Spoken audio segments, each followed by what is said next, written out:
19 on the road. How about that? 128 to 119. So great to have you here on the post game. Again, 128 to 119, a big win for Sacramento as they continue to roll on. 40 wins, 26 losses, and again, 19 and 13. And what a game for Kessler Edwards, huh? Wow. He was really good in this game. You're right, Cody. I don't know about that, but he was good.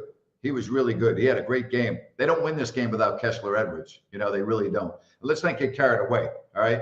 I don't know if I would just all of a sudden put him in the rotation, but he played very well tonight. Very well. There's no doubt about that. Yeah, 40th win of the year. We haven't had said that since what, 18 years before you could say that? Man, light the beam. Sacramento wins it 128 to 119. It is so awesome to have you here on the post-game show as the Kings keep rolling right along.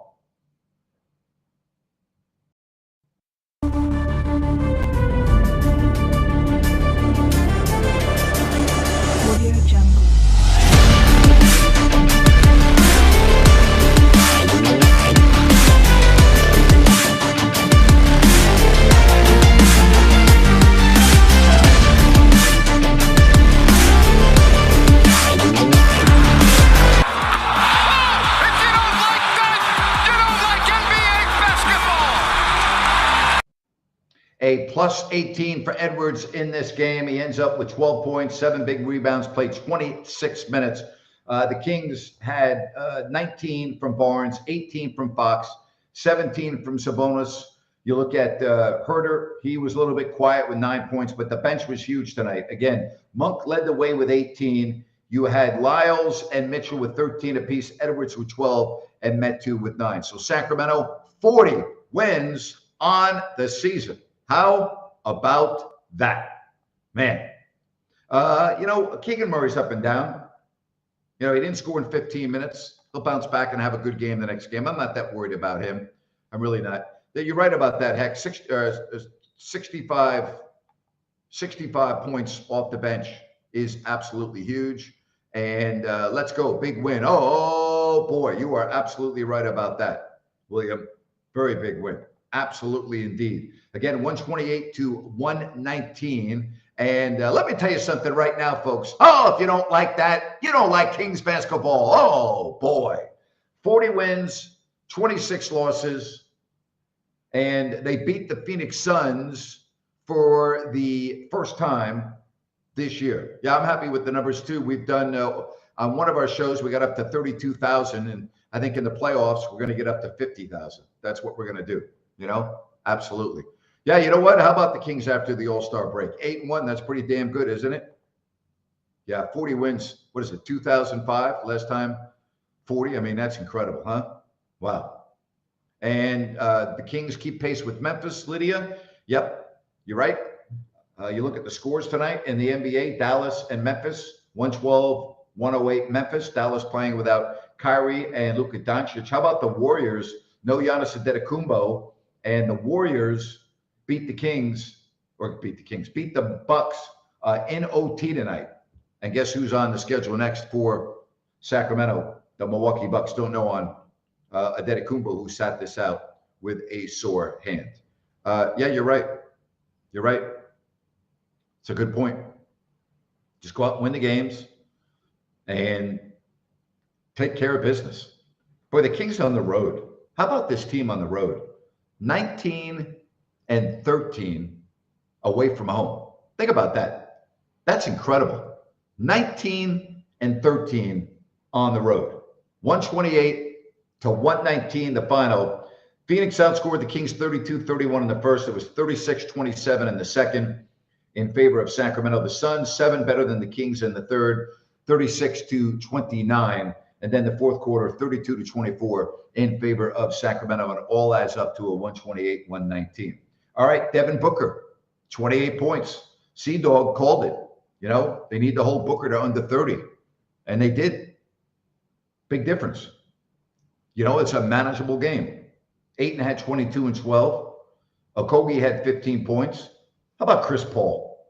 16 points, 16 assists, and 3 turnovers. But the story of this game, make no mistake about it, was the Sacramento bench. We just went over that. Incredible performance tonight by the bench. So it all adds up to 128 to 119. Now, Mike Brown was getting on the team for rebounding after the win against the Knicks. The rebounding was fairly even, 40 to 39 in favor of Phoenix. That's fine. Nothing wrong with that. Nothing wrong with that at all. Yeah, I don't think Malik Monk's going to win six-man, but he had a very good game tonight. No question about that. Very good game. I mean, you look at his numbers tonight, 5 of 10, 4 of 6 from distance, 4 of 5 from the line. I like the way the Kings shot the ball from the free throw line, folks. 31 of 37 for nearly 84%. Again, that's on the road. That's going to win you a lot of games. 31 of 37. Think about all of those free throw attempts. Phoenix only got to the line 22 times. They made 18. But think about the difference in the game there. 31 to 37 from the foul line for Sacramento. That is really good. And guess what? Their bench only missed 1 free throw. Lyles was 2 of 2. Metu was 5 of 5. Edwards 2 of 2. Mitchell 1 of 1. Monk 4 of 5. That's damn good. That is really good. And then Sabonis missed 3 from the line. Fox-Smith both of his free throws. So again, the Kings get the victory. All right? Get the victory. 128 to 119. All right. What do you think? How many wins for the Sacramento Kings this year? Again, you have played 66 games. You have 16 remaining. Think you can win 50? What do you think? Can you go 10-6? Why not? You're beating everyone you're playing. Why not? Could you go 50 wins this year? How good would that be? I mean, it's there, right? Again, you've played 66 games. You got 16 left. You win 10 games, 50-win season. Can you imagine that? What do you think the odds of that would have been before the season began at a casino in Vegas? How about that? Man, incredible. William says, let's see, what do you got? You said 49. We got someone else that said 59. Rich has got him at 50. All right. Hex got him at 50. You know, why not is right. Why not? Memphis is without, that's Morant, not moron, although he looks like a moron right now. 52 wins, 45. I think they're going to win more than 45, you know? Absolutely. I think they're going to win more than 45. 128 to 119. Sacramento gets the victory. So glad to have you here. Thank you very much. And if you were joining us for the first time, do me a favor, would you please? Give me a like, hit that thumbs up button. And also, if you have not yet subscribed, please subscribe to the channel. I want to thank Bennett's with 2 locations and a third coming soon to Blue Oaks Town Center, Roseville and Sacramento. Roseville on the corner of Eureka and Lead Hill, and the Howe and Fair Oaks location in Sacramento. Their weekend brunch is outstanding. I love the prime seafood. My favorite is the redfish on the menu that comes with a side of sauteed spinach. If I'm doing steak, tough to beat the porterhouse or the bone-in ribeye. They got prime New Yorks. They have hanger steak. Their fillets are great. I think you're going to find something for everyone on the menu at Bennett's. And again, don't forget about their weekend brunch, and soon to be coming to Rockland. Big-time Sacramento Kings supporters. Go in there and tell them hello and that you are a supporter of this channel and you are in Bennett's to enjoy some of their cuisine. All right, 128 to 119. Next up, the Milwaukee Bucks. And for Sacramento, really, there's no negatives to what I just watched. None. You know, you got to give the Kings credit. This game was tied in the 4th. Actually, the Suns had the lead. And now I think the Kings have pretty much solidified the Pacific Division. All right? Oh, I like to hear this. Grant, I'm at Bennett's with my family. Best steak I've ever had. Go Kings. Thank you, Zach. Tell them I said hello, that we're doing a live post game. And I'd love to hear that. Great job. Thank you, Zach. Enjoy. I don't know where Rhino is. He's supposed to be with me. Maybe he fell asleep. You know, I don't know. Maybe he's got internet issues. 128 to 118 is what Dom had. Well, it was 128 to 119 or 128, 119. That's pretty damn good, Dom. You know, absolutely. Pretty darn good. Are the Kings really under the radar for second in their conference? Is that true? I don't know if I would agree with that. What do you think, everyone? Well, what do you want me to rant on? What do you want me to rant on? All right. What do you want me to rant on? Give me some ideas. All right. Give me some ideas. Yeah, Mitchell did play well. I liked his offense tonight. 5 of 7. He hit 2 threes.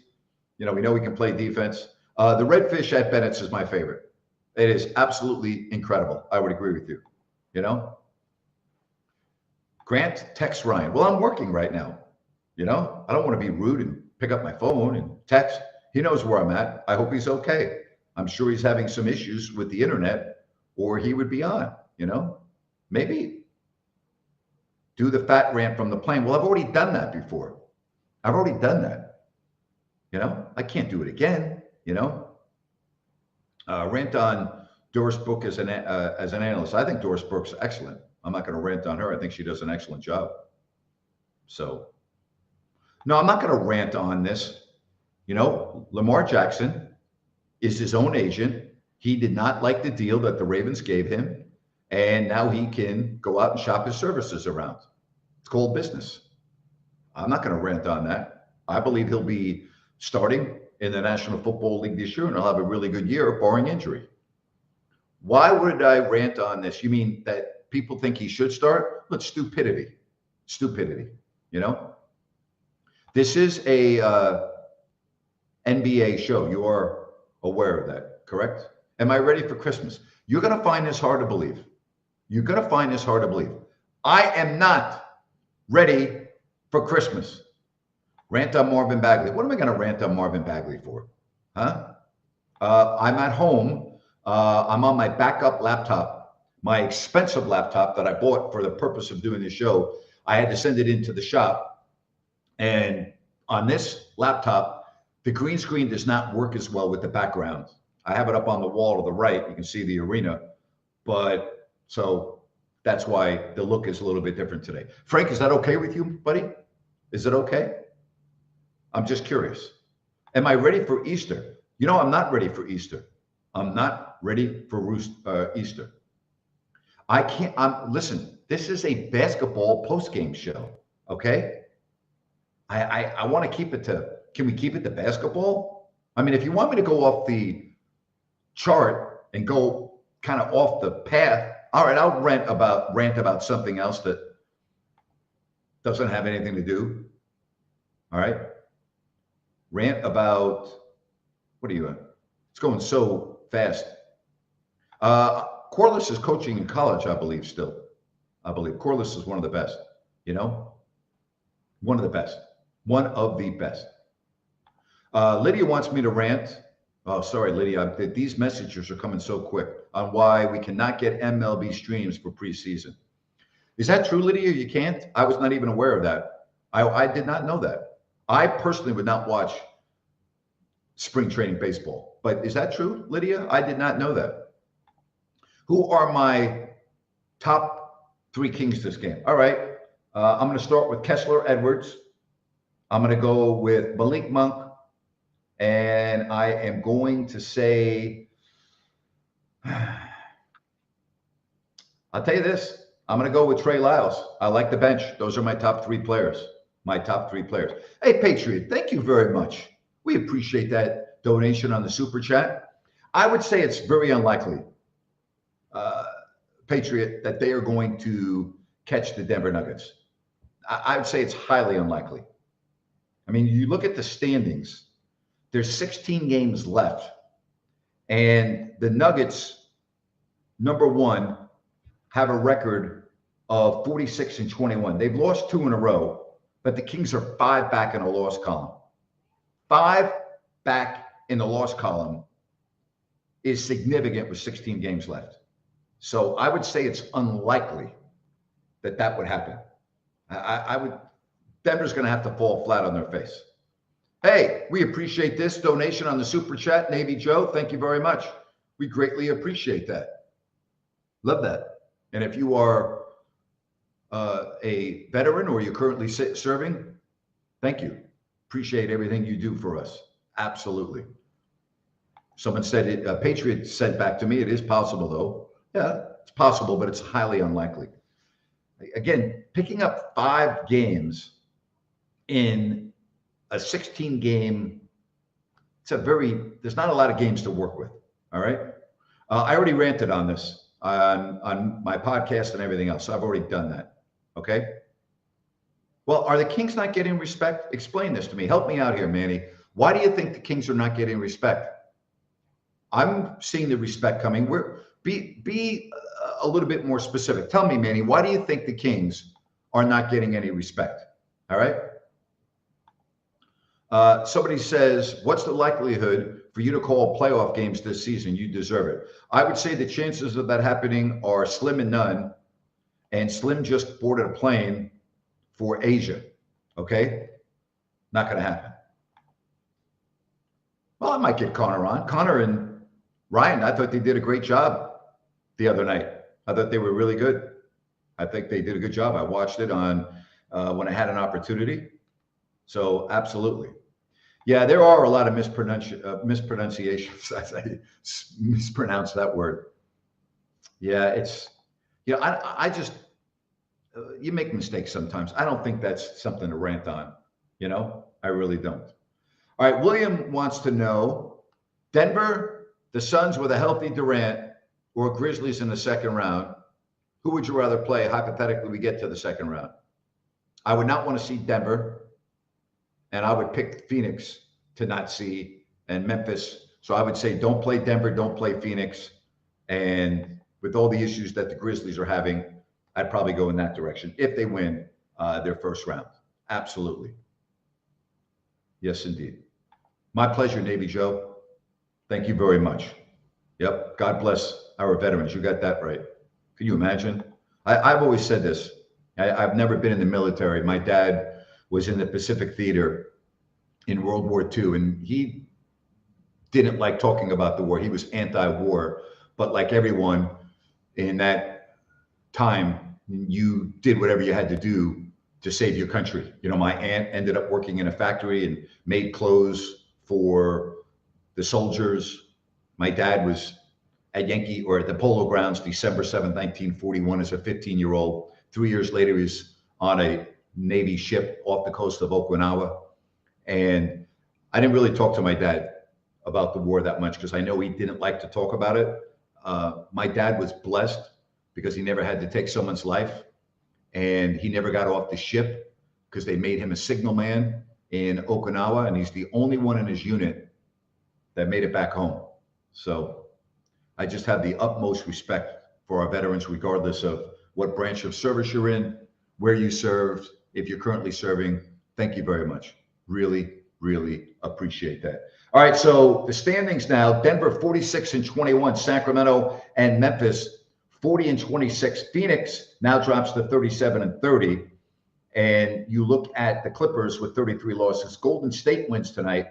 They are now 35-33. Thanks again for the Super Chat donation. I love Luke. I like him as a person. Obviously, it did not work out. If you remember, when the season was halted against the Pelicans at the pandemic, the Kings had just won 13 of 20 games and were breathing down the necks of the Blazers, and the season got called. I'm not so sure the Kings don't make the playoffs that season. They were really playing well. I'm glad to see Luke's doing well as the lead assistant with the Cleveland Cavaliers. I will rant on this. You know what? Thank you very much. Today's rant is brought to you by Zoom 180. Go to zoom180.com. I'm going to take my glasses off for this. Go to zoom180.com and just maybe, all right, you will be as happy as my other friends that have ordered this revolutionary new flashlight. 5 LEDs. It's incredible. I know many of you have reached out to me and said, man, this flashlight is awesome. And if you don't like it for some reason, just send it back. You'll get a full refund. Go to zoom180.com. I'm tired of watching the players bitch and moan on every single call. Devin Booker, literally can't keep his mouth shut. Luka Doncic is arguing on every single call. I've said this for years about Luka. I said it when I was announcing the Kings games. It's like, shut up and play the game. Stop it already. And the league, they're part of the problem here. The league allows their players to bicker and bitch at the officials all the time. So you know what? It's as much the league's fault as it is the players. Adam Silver, get some freaking backbone and run your league. The fans are tired of seeing the players bitch and cry and moan on every call. They don't want to see that, okay? It's bad for the game. It's bad for the fans. I got to do a rant on my post-game show. All right, you think I want to do a rant on this, ripping your league? But I am ripping your league because you got to get some backbone. You got to fix this, all right? It's hard enough to officiate games as it is. Can you imagine officiating a game when you got to have dialogue with players on the court on every freaking play? Seriously, shut the hell up and play the game. Booker's bad. Luka is bad. I mean, there are many more. But Luka to me is the worst in the league. The absolute worst. Shut the hell up and play the game. Seriously, shut up and play the game. Draymond Green drives me freaking crazy. Never shuts up. All right? Never. Enough already. And the NBA needs to fix this. Put a rule in. You argue with the officials, you get a technical foul. I don't want to hear about this respect for the game. No respect for the game. The officials have a job to do. The players have a job to do. And if you want to go up and have a polite, respectful conversation with the official during a free throw, I got no problem with that. But when the game is going on, shut the hell up. All right? And when you commit a foul, shut the hell up. All right? Stop bitching and moaning every single time there's a whistle. Enough already. I'm so happy you brought that up. Jerry and I have been very consistent about this. Jerry hates it, I hate it, and apparently many others of you hate it as well. And that's my rant for today. Glasses back on. There we go. Thank you very much. A bag of milk. Wow. Light the beam. Absolutely.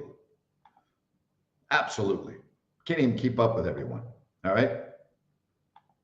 Cousins was as bad as anyone in the league. Players, the referees hate that too. You know how many times I would talk to the referees and they would be like, oh my God, I got to do the Kings tonight because of Cousins. It's awful. Terrible. All right, William, thank you very much. I appreciate you and we appreciate your service. Well, it's true. Thank you for your service with the Air Force. It is true. You know, my stepson served in the Air Force for a number of years.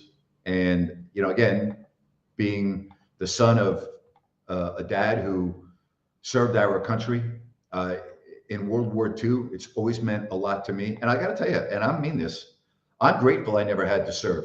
I'm grateful. I was raised like my dad to be anti-war, and I absolutely feel blessed that I didn't have to serve. But I would say that I don't take for granted those of you who do sign up and serve in the military. My stepson was an incredibly bright individual. He went to college for a semester and stopped going because it wasn't challenging enough for him. And I'll never forget this. I came home one night at about 3 a.m. and he was sitting at the table with a bunch of books and a laptop out. I go, hey, how you doing, Jonathan? Good. And I was tired. I went upstairs and went to sleep. So the next day I asked my wife, I go, what's Jonathan doing at the computer up so late with all the books on the table? And she goes, oh, he's doing MIT classes online. I go, excuse me? He's doing MIT classes? He's doing online classes for MIT? I'm like, are you freaking kidding me? And then shortly thereafter, he said, you know what? I want to serve. I want to go into the Air Force. And it's fabulous that we have people like that. It's fabulous. All right, Rhino.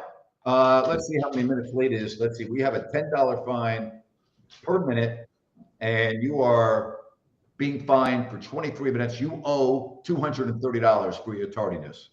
Oh, gosh. Okay. I guess I'm going to not be able to use that money on a Zoom 180 flashlight. I really need one of those for the last 23 minutes.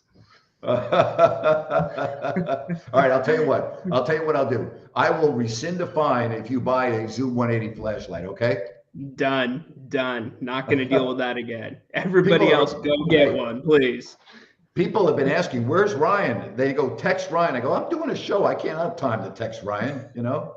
So, yeah, unbelievable. God here is good. Are you okay, buddy? Are you okay?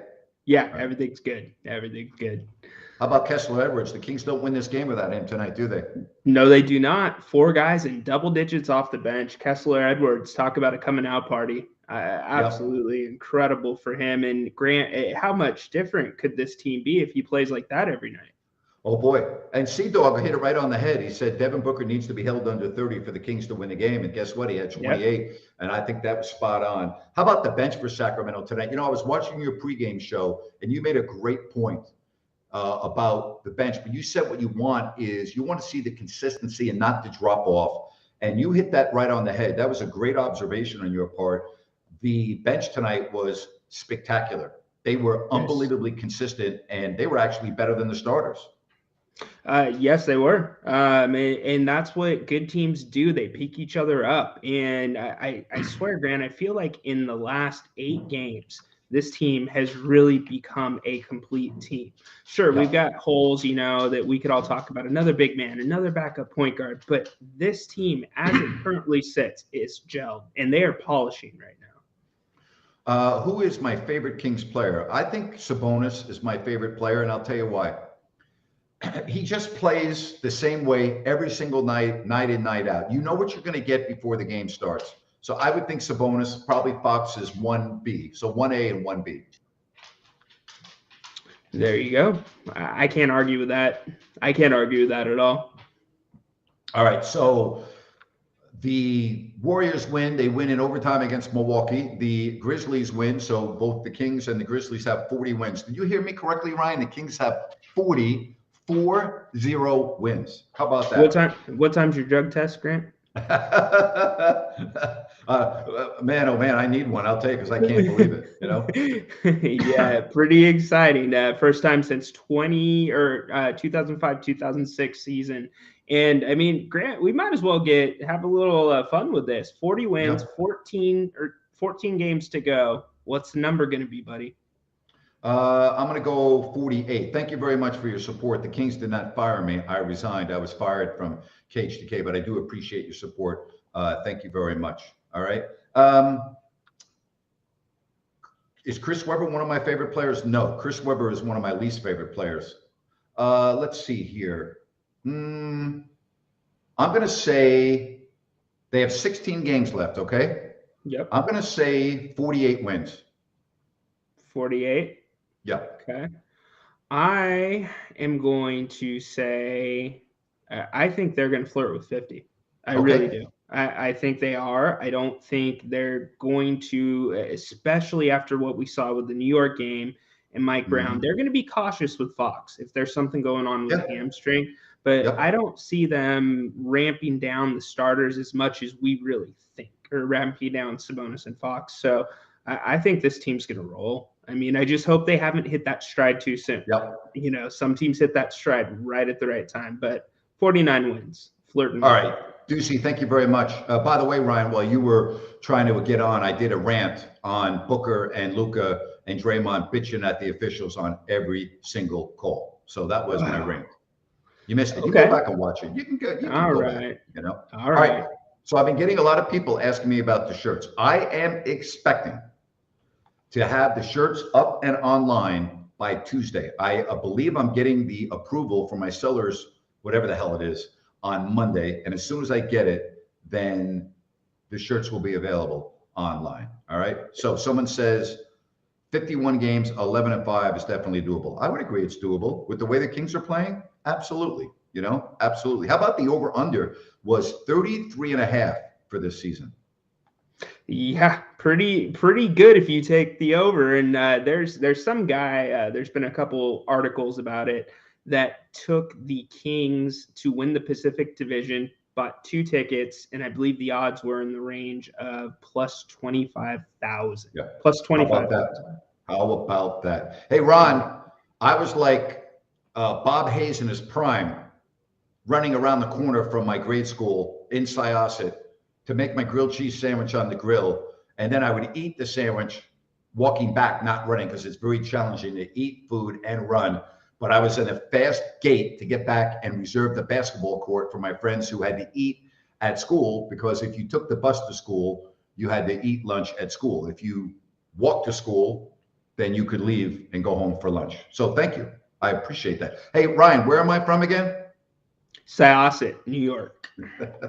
You remember the first time? Syosset.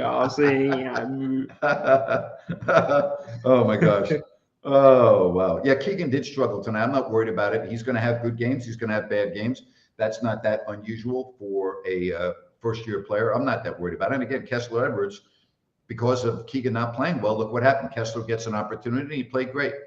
Yeah, and here's the thing: if you look at Keegan's, body of work altogether this season, I can think of more games he's played well than he's played worse, and that's hard to say that for a rookie.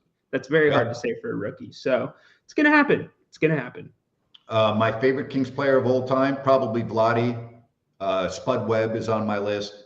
Wayman Tisdale, Scott Pollard, Reggie Theus. I think those five jump right out at me. And then the next five, again, would be very difficult to do. But I think Vladdy, Spud, Wayman, Reggie, and Scott are my five all-time favorite Kings. How about you, So, Ryan? oh man, I gotta go number one, Mike Bibby.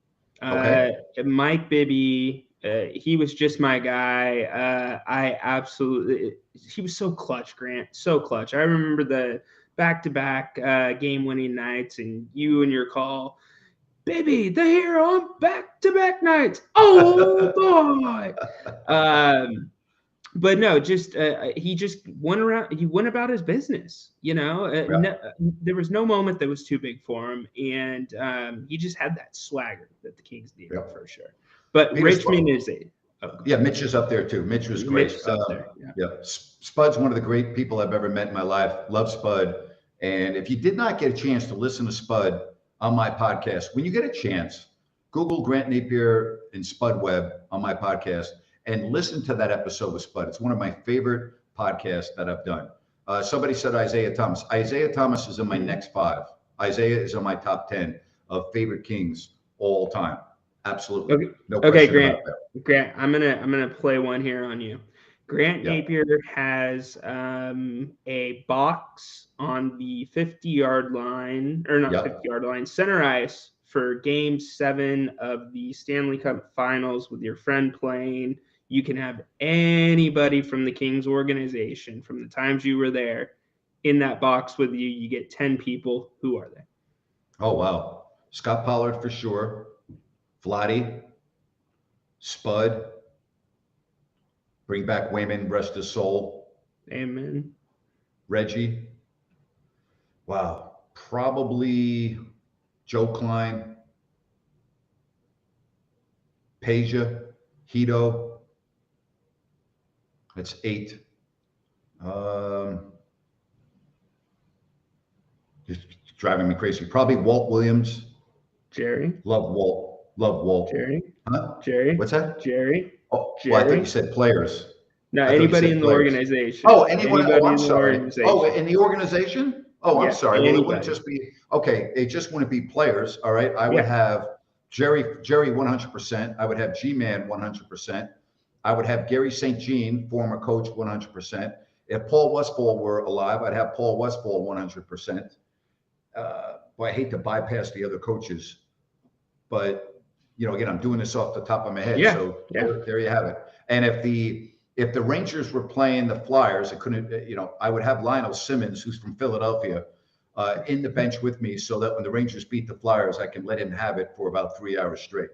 Very nice. Give it to the L trade. Yeah, absolutely. All right. Somebody said Jay Will, Mitch Richmond, Divac, Peja, Bobby Jackson. I love Bobby too. Bobby would be probably on my next list, 10 through 15 of favorite players everywhere. No question. So if we're not doing favorite players, who is the most important player that turned around the Kings era as we know it? Are you talking about in the early 2000s, in the late 1900s, and the early 2000s? Yeah, let's say 1990 on. Who is the most important player? Didn't have to be the best player. The most important player was Mitch Richmond, because Mitch was traded for Billy Owens, and then Mitch helped the Kings get to the playoffs in 95, 96, and then the Kings traded him for Chris Webber. So that, in all likelihood, is the most important player in the history of the franchise. Do you think there's an argument for Jason Williams? Yes, there is an argument for Jason Williams, because he put the Kings on the map with his flamboyant style. So yes, I would say that is accurate. But Mitch was involved in 2 deals that completely I just say the first deal. I mean, him coming to Sacramento didn't completely turn the franchise around. They only made the playoffs once, but that was the first playoff game ever in Arco Arena. So, but I would still say Mitch. Okay. And okay, I'm gonna go one more here. If the Kings, and everybody, please don't get on this tangent now about the Kings winning the championship. If the Kings won a championship this year, is it Sabonis? Yes. Yes. Yes. Absolutely. You know, I don't agree with you about Chris Webber. Chris Webber was really good for the Kings, but Chris was a player that played great during the regular season and okay in the postseason. Chris never played well in the postseason like he did in the regular season. And Chris was all about Chris. Chris would rather have 30 points and 15 rebounds and lose than have 15 rebounds and 8 rebounds than win. Chris was all about Chris. Trust me on this, okay? Chris was a great player with a capital G in the regular season. Chris was not and never was a great player in the postseason. Never was, period. And you're right, he was not clutch. Matter of fact, you know, the Kings didn't run plays for Chris Webber at the end of games in these playoff games because they had other clutch players on the floor. Absolutely 100%. So, you know, again, Chris doesn't take responsibility about anything. I mean, and I hate to be bashing Chris Webber on the show, but I'm not the one that brought it up. So, you know, again. Chris was a hell of a player. I acknowledge that. Chris was a great player, but he was a great player in the regular season. He was as talented as any player the Kings have ever had, but he was not there for the Kings in the postseason. All right, just the way it was. All right, so the final score tonight for Sacramento, they get the job done in Phoenix, the first win of the year against Phoenix, 128-119. They still have a game to go against the Suns in Sacramento. Probably won't have Kevin Durant in that game either. No. The Suns, Grant, they didn't look as scary tonight. They didn't look like the big bad Suns like they have in the last couple nights. But they gave up a lot to get Durant. They gave up a lot to get Durant. That's a great point. That is a great point. They are a little bit different without him. So it'll be fun to see how they match up the second time in about a week, I believe it is. Yes, indeed. We love the stream. I got thousands of people watching on Periscope as well. So great to see you there.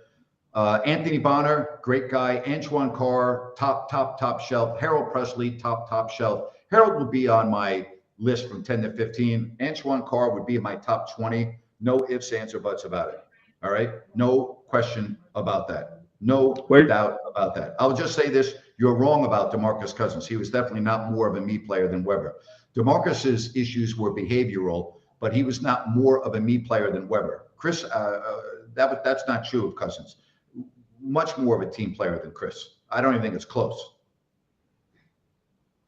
By the way, I forgot about Danny Ainge. I'm putting him in my top 10 too. He's in the booth watching the game with me. If I could only, he'd be in my top 5 to be in the booth watching a hockey game. We'll just get you a bigger booth. That's fine. You can keep adding them. Yeah, absolutely. I think going back to your point about DeMarcus, you know, he seemed to be even though he had some deficiencies, as we know, he seemed to be much more of a team guy. Chris seemed more about getting his stats and Chris other ventures. DeMarcus's issue was behavioral. His issue was he wasn't a me guy. He hated to lose. Again, DeMarcus's biggest issue was his behavior. He could not control his behavior, and it plagued his entire career. What he could have been one of the great players of his generation, but his personality would not allow that. It's why he's not in the league right now. There's nobody out there that wants him, okay? Even Michael Malone, who had him on the roster last year for the end of the season, didn't want him back. That's the one coach that has spoken publicly on behalf of DeMarcus, but when it came time to bring him back, they didn't even give him an option. They were like, we're going in a different direction. Sorry. Right. Do you think winning had anything to do with that, Grant? Like if the Kings were winning and they made the playoffs half of his tenure, they were never going to win. They were not capable of winning with DeMarcus. He was so destructive. There was no way in the world that the Kings could have ever won. He was disrespectful to every single coach he played for. He was a bully. He was disrespectful to the fans. He was disrespectful to the refs. There's no way you were ever going to win with him. Never. He could have played his entire career in Sacramento. I don't believe they would have ever made the playoffs. Gotcha. Grant, I want to switch gears really quick. I was watching a national broadcast before we came on tonight, and they were talking about the Kings and possible playoff matchups. And one past NBA player said the playoffs change the way the game's played completely. And they said the scouting is so much different. By game 3 or 4, the other team knows how to run your plays. How much different is the playoffs for a team that's never been in them in terms of scouting gameplay? Well, first of all, Harrison Barnes has been on a championship team. Sabonis has been in the playoffs. It's not like the whole team hasn't been in the playoffs. There have been guys that have been on the playoffs. So I think when you look at De'Aaron Fox, yes, it's going to be new to him. There will be a learning process. Kevin Huerter's been in the playoffs. So really, when you look at all the starters, other than Keegan Murray and Fox, they've all been in the playoffs. You've got some players on the bench that have been in the playoffs. So I don't know. It's a great question. I think more of it centers around De'Aaron Fox than anyone else because he has not been. But what is it exactly that changes? Is it those things they're talking about with, just preparation and the game slowing down and defense ramping up? The game is called a little bit differently, and that can frustrate players that aren't used to that, like Fox. The game, they let the players play a little bit more. So, but Fox is playing so well and such a high level. I don't think that's going to be that big of an issue. The biggest issue for me with the Kings is going to be, are they going to be able to get stops in the fourth quarter when they need to get stops? That's the biggest issue I see with this team. Yep. And hopefully, tonight they had some stretches where they got some stops, hopefully they can just continue that and get one more as each game goes along. Yeah, I'm not worried about Keegan Murray. A lot of people are getting on Keegan Murray. Somebody says, do you feel more free to speak on your channel than you did in all years of broadcast TV? Were you held back in any way, or did you always feel like you could say what you want? It's a great question. As far as the games on TV, my job was to announce the game. I wasn't that opinionated on TV. My job on TV is completely different on my radio show. I didn't really hold back on my radio show. Anybody that listened to my show for 26 years or 27 years in Sacramento, I don't think they walked around going, gee, Grant Napier held back about Chris Webber, or about DeMarcus Cousins, or about what have you.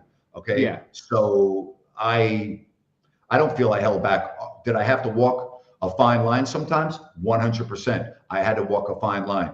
I've always said this, and I hope people understand where I'm coming from when I say this, okay? I knew everything that was going on with the Kings, from ownership to management to trades to players being hurt to feuds, everything, okay? I had everything at my disposal, okay? So, and I'm not trying to be cocky, I'm just telling you this to be the truth. Yeah. There was very few people anywhere that knew more about what was going on with the Kings than I did, okay? So when I went on the radio, my opinions were really based on facts and what I knew to be the truth.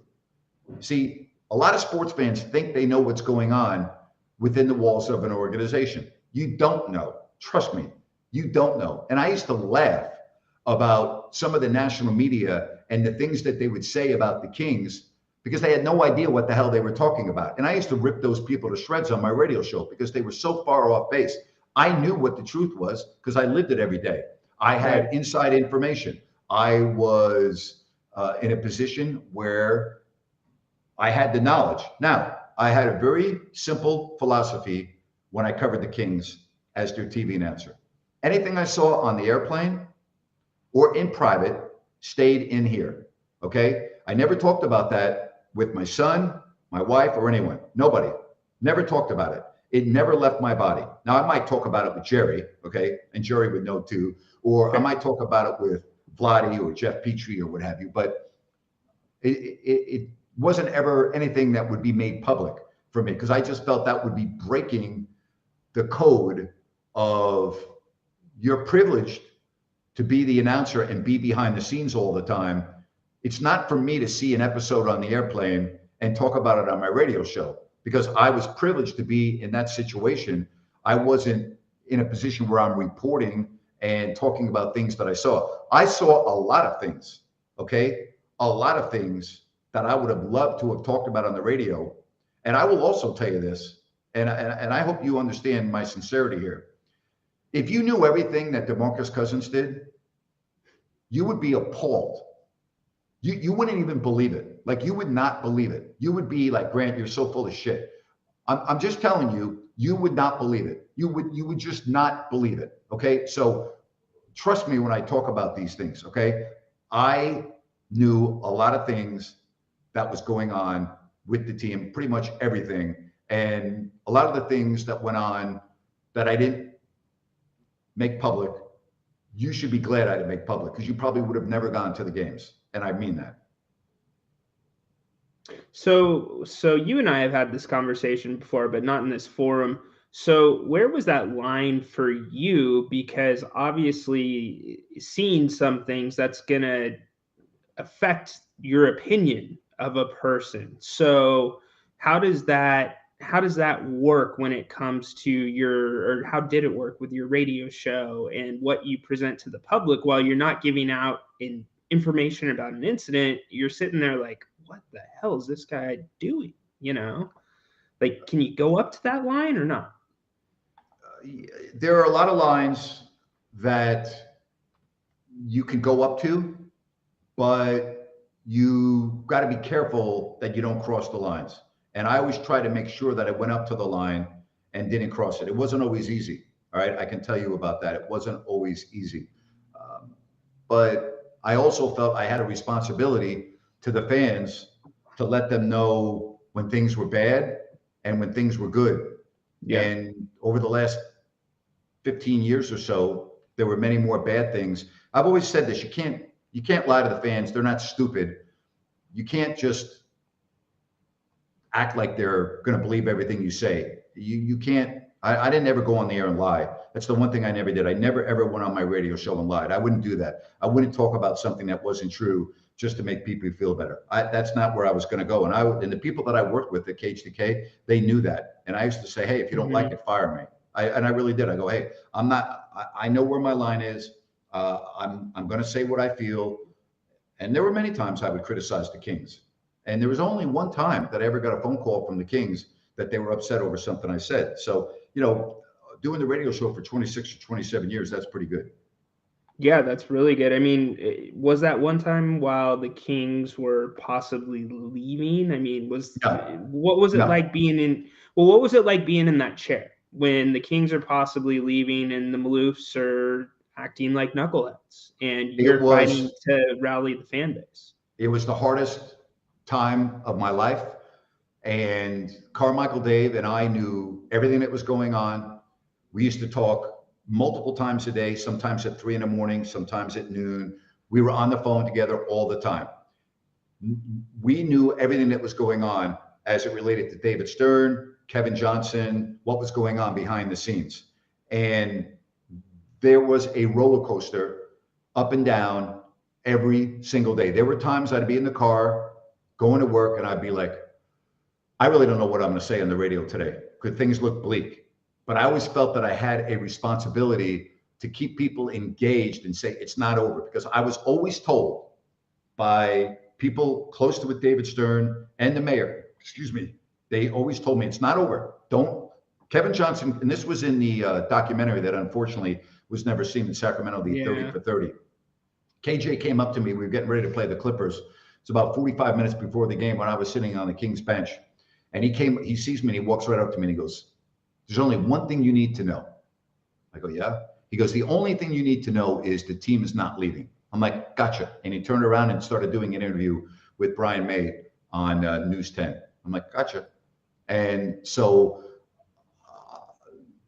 I got to tell you, even when Jerry and I broke down on TV, I just would not allow myself to fully acknowledge that was going to be the last game ever played. I just felt, based on some of the things that I've been hearing and the fact that David Stern didn't want the Kings to move, that somehow, some way, the team was going to stay.